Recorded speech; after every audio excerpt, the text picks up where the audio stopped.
enough. Here's the deal with the Aaron Rodgers stuff. You know, not shocked, not surprised. I'm just glad it's over, and I'm glad he gave some legitimate clarity. There's just no way humanly possible that he could have gotten on the field. I don't care what he says or how he tries to parse the words or But I will say, like I've always said through this whole thing, that he's showing the other younger players on the team how you go about rehabbing an injury of this significance. That's all, and that is just as important in my eyes as it is that he's on the field and with a headset on. And I don't know, he said he was going to go back to California to rehab. I don't know if he's staying with the team the last 3 weeks. I'm assuming he is, and then he's going to go back to California unless he just wants to get away from this negativity and this dreck of a season right now, because it's interesting.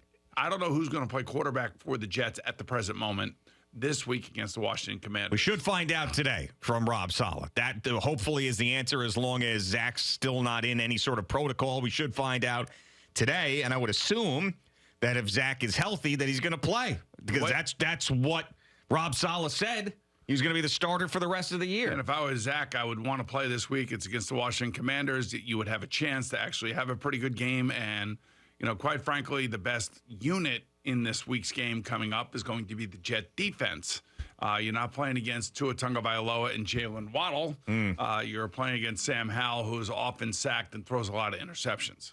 Yes, that is true, and this is another opportunity for Zach to showcase himself for what quite possibly is going to be another team. Now, we know that the core of the Jets is going to come back. I mean, Aaron Rodgers said he loves what Joe built, and Rob Saleh is a fantastic coach, and we know that Nate Hackett is going to come back.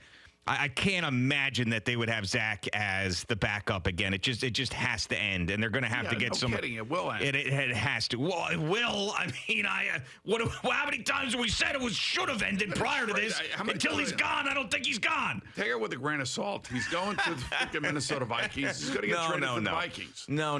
That can't happen. It just can't. Yes, that's definitely going to happen. It can't. Kevin O'Connell's going to see that arms, going to see all this great off-platform crap that he likes to pull off. And it's going to be wonderful, and it's going to be just like a total rehab. Just kind of like Baker Mayfield. You know how Baker Mayfield now all of a sudden is playing well, and he bet on himself this year. Baker Mayfield was never criticized and never played as poorly as Zach Wilson did. I mean, at the time when they kicked Baker Mayfield out of there for Deshaun Watson, we were like, wow, really? They're doing that? I mean, this guy won a playoff game against your biggest rival, a couple years ago. Browns. Yeah, with the Browns against the Steelers. I mean, what are you doing? Right. But that's that to me. I mean, Zach was at the bottom of the bottom, historically bad.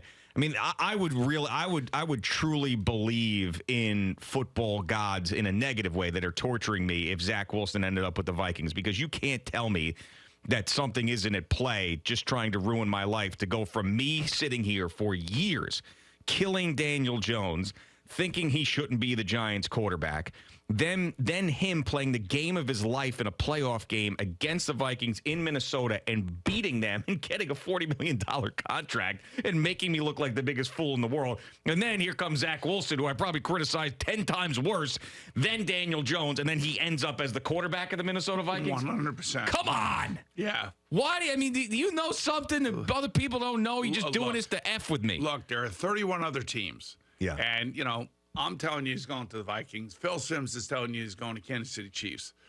You want my $10 to your 100? Because, look, I mean, I'm taking a shot in the dark here. This is what I think is going to happen. I don't want to make a bet because it's not like I don't believe you. I mean, I just don't want it to happen. And I'm not sitting here saying it's no way, like it's not a possibility. I'm saying no way. Ooh. I'm saying no way. I don't want to see it. Because every coach thinks that they can rehabilitate a quarterback. Oh yeah, sure. Yeah. I mean, look at Sam Darnold's been bouncing around. Baker Mayfield's been bouncing around. All these guys bounce around until they find a place where they can actually do something and look reasonably decent.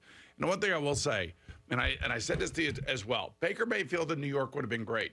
He would have been great here. Yeah. Because the kid is, he is competitive. Sure. He's got the competitive gene, the competitive fire. Yeah. I know he's a maniac and he throws the ball and he's inconsistent, but he's a fighter. And that's what we don't have here. Now maybe Tommy DeVito, who's got a little of that in him. I don't necessarily know the other quarterbacks for the Jets have that in them.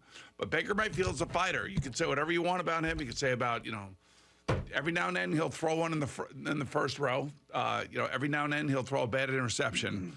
But he will go out there, and he believes that he belongs in this league. And that's like the most important thing for a quarterback, get over that hump. And think about what's happened to him over the last 3 years. He gets replaced by Deshaun Watson, goes to Carolina, gets bumped out of Carolina, has got to go play at the Rams on a week, just kind of like Josh Dobbs did for Minnesota this year, and then signs a one-year deal with Tampa and's got them on the cusp of the playoffs. Yeah, I mean, a lot of respect goes to him. He's got more balls than Derek Carr, I'll tell you that. Well, I think we knew that before the season. It was definitely confirmed throughout the course of the season. Yeah, I mean, he went into that quarterback blender that you talk about, and he has found his way out of it respectably, and Zach Wilson's probably going to get that opportunity too. And I don't know if the Jets in this offseason are going to bring in Devontae Adams or do something crazy as far as trades to shake things up, but they certainly can't bring back the same team. And I know the thing about the building of the offensive line is like they've done a lot of things that I have agreed with. They have tried to build the offensive but it just line. hasn't worked out. Like There's just been a million injuries. The Giants have tried to build the offensive line. So when people call in and say, you got to draft, the Giants have been drafting like in the first and second round for the offensive line the last 4 years. Absolutely. I mean, and sometimes it works, sometimes it doesn't. Obviously, Andrew Thomas worked out really well, and he missed a bunch of games this year. Evan Neal has not worked out. AVT for the Jets worked out because he's a good player, but he's always hurt. Mekhi Becton has not necessarily worked out. There's only been a shining moment here or there. So I know that Joe Douglas is going to try to fix that, but they have a season at least under their belt without Aaron Rodgers that exposed all the other issues that they have with the roster. I still think they got an issue with coaching, but exposed these other issues with the roster that hopefully benefits them when Aaron Rodgers comes back and is the quarterback, because then they've already got a chance to see what they missed on this season. So, I mean, if you want to do a glass half full thing, I can give you a glass half full with that. And Aaron Rodgers said that it's not going to be a one-year thing. As long as he stays healthy, he wants to give 2 years to the Jets at the very least. So it's going to be 2024 and 2025. Wants to play. By the way, which is also what I told you. Yeah. I mean, none of it was a surprise, and I'm just glad that we don't have to go through this for the next 3 weeks. Yeah. I'm done with it. I'm over with it. Well, it was going to be a decision either way because the window, the practice window was closing, right? I know, dude. He's not playing cornhole. He's playing NFL football. But hold on. But he was the one that was doing this. Like, you get so frustrated with everybody bringing it up. He was doing it. And by the way, Rob Saleh could have shut it down in his press conference and didn't the other day, too. He's like, Aaron wants to play. Aaron wants to play. So they're the ones that perpetuated this story over and over again and gave it life. So are they playing mind games with their – I mean, this is what you have to do to keep your football team engaged? I don't know. I mean, they're the Jets. The whole thing's ridiculous. But that's the thing. They're the Jets. All right. And Aaron Rodgers, who controls everything, probably wanted this to be a storyline. And like, as you mentioned, the documentary and this and that, and then he could say, hey, I would have played. I'm like 75% now. I would have played if we were in the playoff race, but now that we're not, it'd just be silly for me to go out there and play. So let's see if we got the documentary coming. Let's see if we got, whatever. Well, enough's enough already. Yeah. I mean, at the end of the day, now it's up to Joe Douglas to fix the whole thing, and hopefully this team doesn't wilt these last 3 weeks. Now, they wilted last week, and I don't know what to tell you. After watching this Hard Knocks in season, your man Mike McDaniel's unbelievable. Yeah, he is the star of the whole thing. Well, he is, and he's So Al opened up the warm-up show talking about, I don't know who's a good coach, who's not a good coach, whatever. Well, I can make a case that... Al doesn't know who good coaches are. Well, he said he basically, because it's more of a team thing, it's not an individual thing, which he's right about. It has to be a combination. But I will say that offensively, I don't think there is anybody in the NFL, including Sean McVay, that is on Mike McDaniel's level right now. Kyle Shanahan. Yeah, but I'm telling you. Are you kidding me? But here's the difference. Kyle Shanahan, right? When he had C.J. Beathard and Nick Mullins, whatever, those guys would put up some numbers, but they weren't winning games. Where you had Mike McDaniel with Skylar Thompson in a playoff game almost win. When Tyreek Hill goes out, they go out and they win 30-0. When Christian McCaffrey goes out, they lose 3 straight games. So there's a difference there. Like McDaniel finds a way to slither around these situations and win games where these other guys don't. So, and there's a scene in this Hard Knocks episode. I haven't seen the whole thing, but this came out in the Jaylen Waddle touchdown where he goes, I got a tough time thinking this isn't going to be a one-play drive. He goes, this is going to be a one-play drive, and Jaylen Waddle's going to score the touchdown. He goes, if we get that coverage, it's going to be a one-play drive. And then he sees the coverage, goes,